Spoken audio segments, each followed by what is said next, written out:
Good afternoon, guys. We're back at my YouTube channel, NBA Trivia and NBA Sports Cards et al. And your host is none other than this guy, and Attorney Ramon de las Alas. And I'm broadcasting from Quezon City, Metro Manila, Philippines, in East Asia. For those uninformed where the Philippines is, it's in East Asia. Well, for today's episode, we will be talking about another NBA Hall of Famer and a powerful political figure. This is none other than Senator Bill Bradley. This is the rookie card of Senator Bill Bradley. Luckily, the camera cooperated. Hopefully, the camera will again cooperate with respect to the back of the card. It's somewhat, anyway, the camera cooperated with the first one.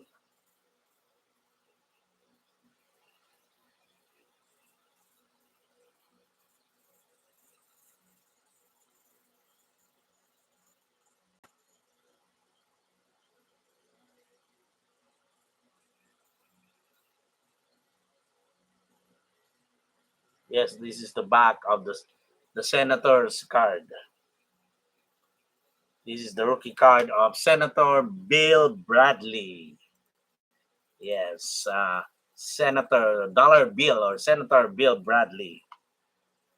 He was a 6'5" forward from Princeton. He was born last July 28, 1943 in Crystal Neck, Missouri, the U.S. He was inducted into the Basketball Hall of Fame in 1983. He was a one-time NBA All-Star in 1973. He was a two-time NBA champion with the New York Knicks in 1970 and 1973. He also played in another NBA Finals in 1972 with the New York Knicks, where they lost to the Los Angeles Lakers, who had an incredible 33-game winning streak during the time. He also won a gold at the Tokyo Olympics, 1964 Tokyo Olympics for the U.S. men's basketball team. And he is the only American to win a EuroLeague, 1966 Olympics, 1964 NBA title, 1973 and 70. Well, he also was a Final Four Most Outstanding Player in 1964, as well as the Sporting News UPI Helms Foundation College Player of the Year in 1965. Yes, that's why he was inducted into the Hall of Fame, although he only once played in the All-Star. And if you can recall that he was one of the participants or his team, Princeton, in the one of the greatest college games ever. They were a match against the University of Michigan and Cassie Russell during the 1965 NCAA Final Four. Well, let's talk about his best season. That was during his lone All-Star season in 1973 with the New York Knicks. He averaged 16.1 points per game, 3.7 rebounds, 4.5 assists per game, shooting 45.9% from the field, and 87.1% from the free throw line. Well, average numbers, if you will, but the New York Knicks went on to become NBA champions during that year, and they were fully stacked. They had Dick Barnett, Earl Monroe, Walt Frazier, Jerry Lucas, Dave DeBusschere. Well, what a tremendous lineup. Willis Reed was the center. That's why he had to sacrifice a little bit. Dave DeBusschere Senator Bill Bradley. He had so many great great teammates during the time. And Senator Bill Bradley was a senator from the New Jersey. He served during the years 1979 to 1997. He ran for, he was a Democrat. He ran for the Democratic Party's nomination for president, but lost to President Al Gore in the year 2000. His playing weight was around 205 pounds. He was a territorial pick during the 1965 NBA draft by the New York Knicks, and his number 24 was retired by the Knicks. Senator Bill Bradley was also an inaugural inductee into the College Basketball Hall of Fame. He received multiple awards during his college days. Sporting News Player of the Year twice in 64 and 65, the UPI College Player of the Year in 1965, the James Sullivan Award also in the same year, and Mr. Basketball in US in 1961. Well, he was considered the top high school basketball player in the country. He was also a an United States Air Force reservist. And just watch the Michigan Princeton game, the very famous Michigan Princeton game and the clash between Bill Bradley and Cassie Russell. I think they later on became teammates. Yes, they became teammates. And it needs to be rewatched and watched again.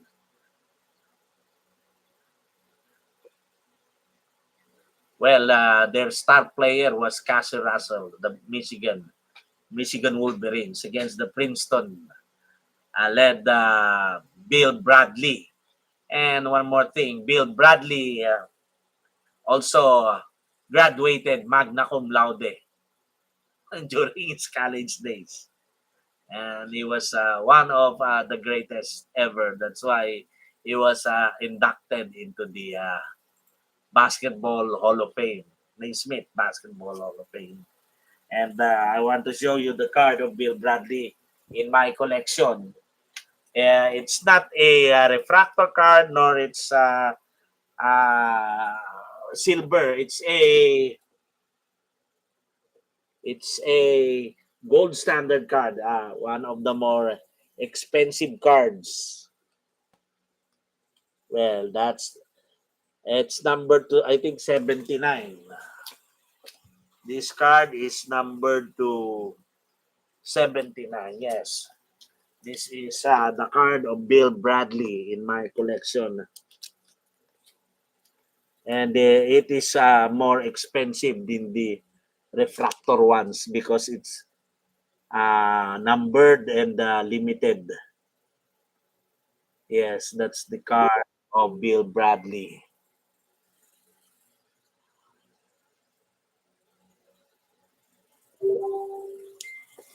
Bill Bradley. Yes.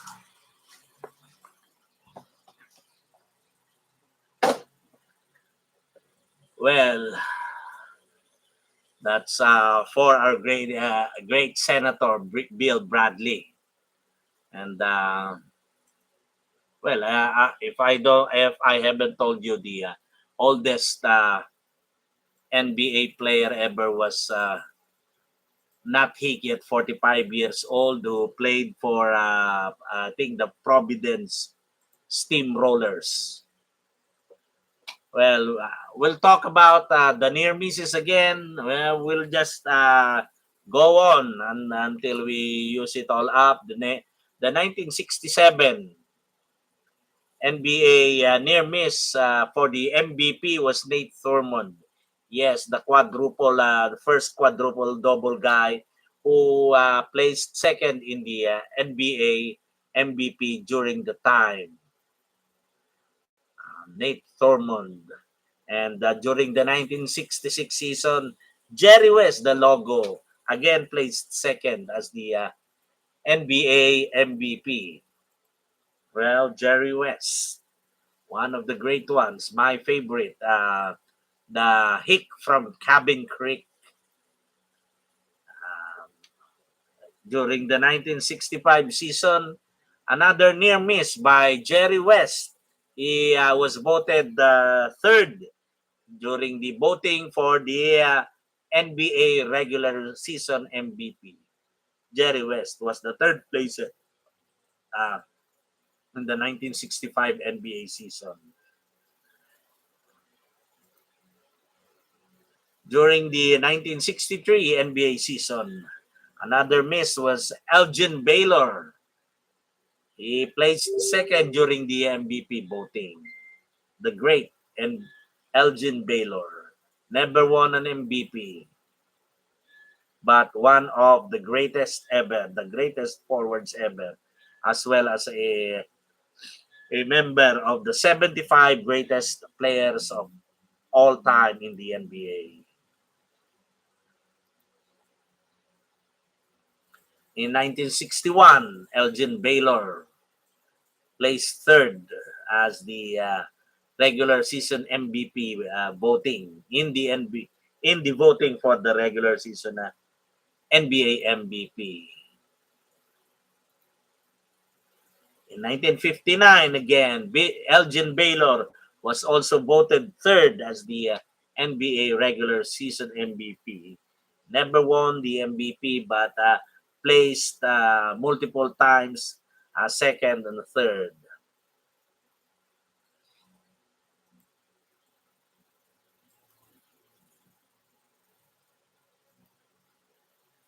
The my net is slowing. Well, yes,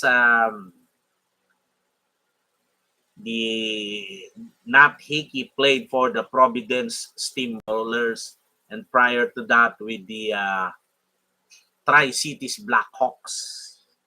I think Tri-Cities Blackhawks became the Milwaukee Bucks. During the 1958 NBA voting, it was Dolph Schayes who placed second to Bill Russell, not Bob Pettit. And in third place was George Yardley. Yes, they were the near misses, guys who never won the NBA regular season MVP but placed second and third. And during the 1957 NBA season, it was Paul Harrison who placed third as the NBA regular season MVP. And during the 1956 season, it was again Paul Harrison who was voted as the second MVP or second placer in the MVP voting. And prior to that, there was no MVP voted by the National Basketball Association. However, the all NBA teams were already there. Hence, the second and third placers were definitely the ones who became the near misses, since we can conclude that the first one voted to, or who was the most all NBA team votes, was the best player or the MVP for the NBA during that time. And again, we come to a close with another episode of our NBA trivia and NBA sports cards et al. Uh, Click the like and subscribe button on your YouTube account, and follow me on my Facebook page, NBA Trivia, NBA Sports Card, and NBA Sports Cards et al. For more trivia, we will dig deep further and uh, relate to you some more interesting trivia in the next episodes. This is Attorney Ramon de las Alas broadcasting from Quezon City, Metro Manila, Philippines, in East Asia. See you once again. I'll be back. God bless us all and more power to you. Thank you very much. Don't change the dial. Just wait a little longer.